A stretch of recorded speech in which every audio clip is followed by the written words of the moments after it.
Ya, sekarang saya ke Mas Arwani Tomafi dari Komisi 1 DPR karena sebelumnya sudah ada statement di sini Mas Arwani dari syarat yang diturunkan oleh Panglima. Sempat ada komentar dari Komisi 1, bagaimana dengan kemampuan mereka nanti dalam menggunakan alutsista. Kekhawatirannya jadi malah nggak bisa karena terlalu pendek badannya. Kalau dari Mas Arwani bagaimana?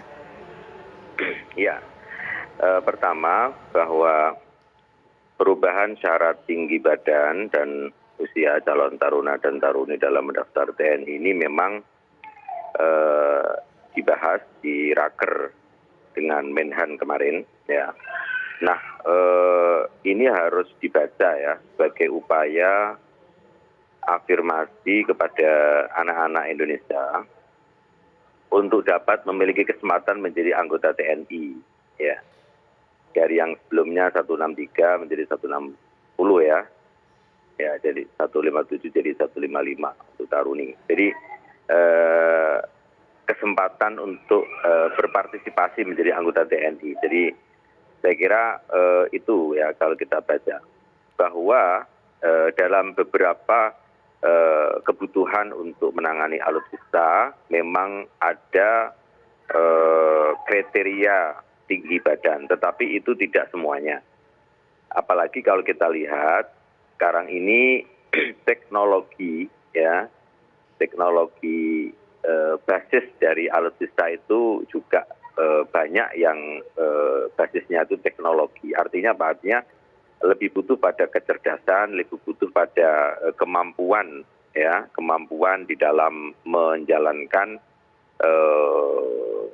alat-alat yang berbasiskan teknologi digital, gitu. Sehingga tentu apa yang menjadi kebijakan TNI ya harus dipahami sebagai sebuah upaya untuk ya memberi kesempatan yang lebih gitu bagi misalnya yang disampaikan oleh Bapak Menhan Wada Raker ya, ada satu yang waktu itu kurang ya tingginya ya, tetapi punya kemampuan yang lebih di salah satu hal gitu, termasuk mereka yang membawa nama harum bangsa ini di puncak Everest atau di mana itu. Jadi Menhan menyatakan bahwa nilainya 100, semua nilai dikerjakan dengan baik, tetapi hanya satu saja soal tinggi ya. Saya kira tentu itu nanti juga kami dari DPR akan melakukan pengawasan bahwa upaya itu ya tentu tidak menjadi sebuah satu keputusan yang justru akan memperlemah atau memberikan nilai ya lemah pada taruna-taruni, tetapi justru kita ingin mendapatkan ya kualifikasi khusus ya di kemampuan-kemampuan khusus yang memang mungkin dimiliki oleh mereka yang kebetulan tinggi badannya kurang dari biasanya itu.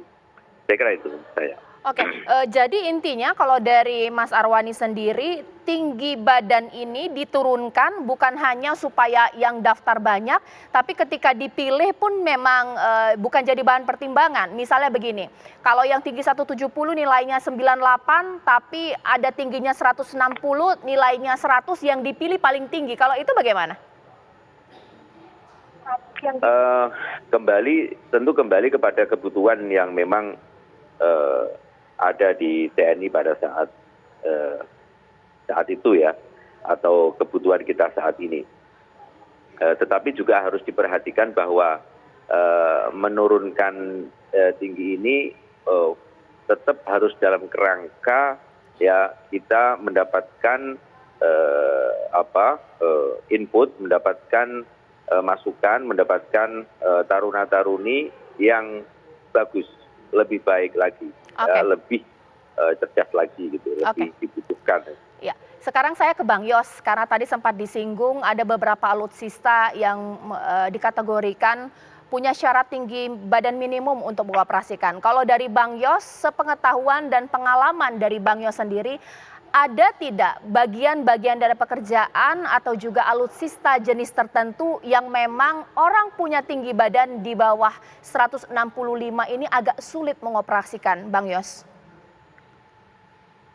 Dari pengalaman saya tugas di TNI itu 30 tahun ya, baik di pasukan tempur, pasukan khusus ya, di Kopassus, di Kostrad, saya pernah di Kodam. Sama sekali kita tidak mengalami hambatan tentang tinggi badan. Dan 160 itu untuk orang Indonesia itu nggak pendek loh, itu segitu itu gitu. Nggak pendek. Dan alat-alat alutsista yang dibeli itu tentu saja pabriknya juga sudah mengerti kalau orang-orang Asia itu bagaimana dibikinnya gitu. Dan biasanya kan bisa disetel tingginya untuk menyesuaikan yang bersangkutan. Nggak ada masalah sama sekali gitu. Nah, tadi saya sudah bicara bahwa yang digali itu tidak hanya masalah kesehatan termasuk tinggi badan aja, tetapi juga ada tes jasmani kan.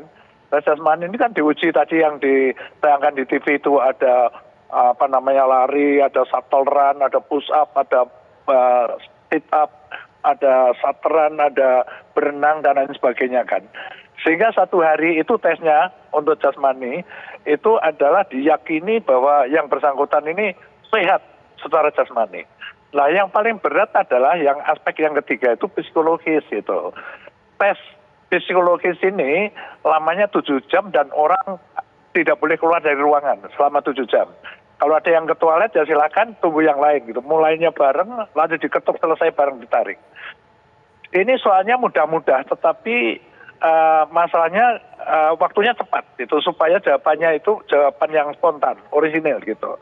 Nah, yang digali itu apa dalam psikotes? Yang pertama adalah bahwa calon ini mempunyai jiwa kepemimpinan, ya. Lalu yang kedua juga IQ-nya di atas rata-rata orang, misalnya kan gitu ya.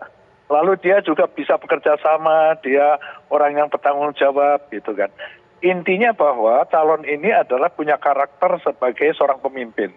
Pemimpin dalam arti kata seluas-luasnya, bukan pemimpin peleton aja, dia bisa mencapai pemimpin yang setinggi-tingginya. Lah, orang kadang-kadang banyak yang rontok itu karena psikotes, bukan karena yang lain gitu. Jadi dengan begitu maka calon yang lulus itu diyakini bahwa dia sehat jasmaninya, dia kuat raganya, dan dia secara psikotes yang memang memenuhi syarat untuk sebagai seorang pemimpin. Memang sangat ketat gitu. Jadi sekali lagi saya tegaskan, 160 itu bukan pendek untuk orang Indonesia. Dan saya sudah pernah berlatih juga dengan tentara-tentara asing. Nggak ada masalah, nggak ada mender-menderan kita gitu kan. Karena di dalam pertempuran juga orang yang tinggi sekali belum tentu dia beraninya itu luar biasa juga belum tentu gitu kan. Oke. Ya, saya sudah memberikan contoh tadi. Contoh yang di olahraga kan Maradona itu pendek sekali untuk sepak bola. Nyatanya dia kan superstar dia kan. Mike Tyson untuk tinju kelas berat itu sangat pendek, tetapi nyatanya dia melegenda. Itu contoh-contohnya lah. Bang Yos, kalaulah tadi juga difokuskan pada hasil tes psikologi, bentuk-bentuk hasil seperti apa sih yang diinginkan oleh tentara? Apakah kalau orang yang punya kepribadian pemalu, lebih punya minder, ataukah memang lebih suka punya karakter yang lebih aktif, lebih gampang bergaul, punya ego yang tinggi? Ini seperti apa? Ya memang semuanya itu digali dalam psikotes, makanya 7 jam. Dan satu materi misalnya mau ngetes apakah IQ-nya ini di rata-rata orang, itu ada 2 baterai yang dipakai kan.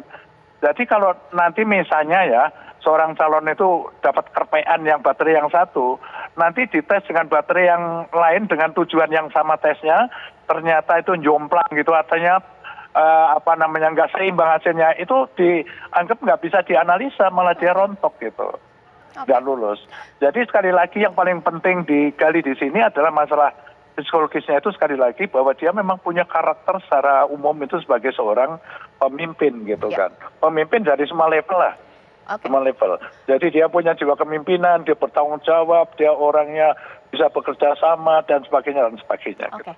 Sekarang saya ke Dr. Danardi, ada tidak sih relevansi dengan tinggi badan dengan kepribadian?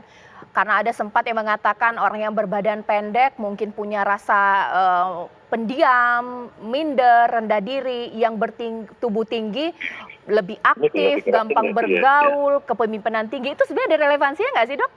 Ya itu kemungkinan dari suatu statistik ya, bahwa statistik itu kebanyakan orang kalau begini, begini, orang begini. Tapi bahwa suatu kepribadian itu sangat unik, sangat spesifik. Seperti sidik jari, bahwa kepribadian itu seperti sudah sidik jari, tidak ada yang sama persis. Jadi artinya bahwa seperti Bang Yos tadi sampaikan bahwa untuk ciri tentara itu yang dicari adalah yang punya kepemimpinan, daya tahan fisik, daya tahan mental yang kuat, kemampuan bersosialisasi, kemampuan berkomunikasi, bekerja sama dalam tim, itu yang dicari. Justru kepribadian-kepribadian yang sifatnya matang, sifatnya elastis, yang siap mengembangkan diri, itu yang dicari, tidak semata-mata berdasarkan tinggi badan saja, karena tinggi badan tadi disampaikan bahwa tidak ada masalah kok mau 160, 61, 62, justru malah berharap bahwa seseorang yang katakanlah bahwa merasa tinggi badannya hanya 160 justru malah motivasinya lebih tinggi agar supaya bisa mengalahkan yang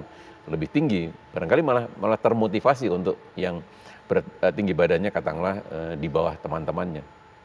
Oke, baik. Sesaat lagi nanti saya akan bahas ketika di beberapa negara di Amerika banyak peraturan yang kemudian sudah keluar bahwa tinggi badan, berat badan jangan menjadi tolak ukur diskriminasi. Sudah banyak dihapuskan.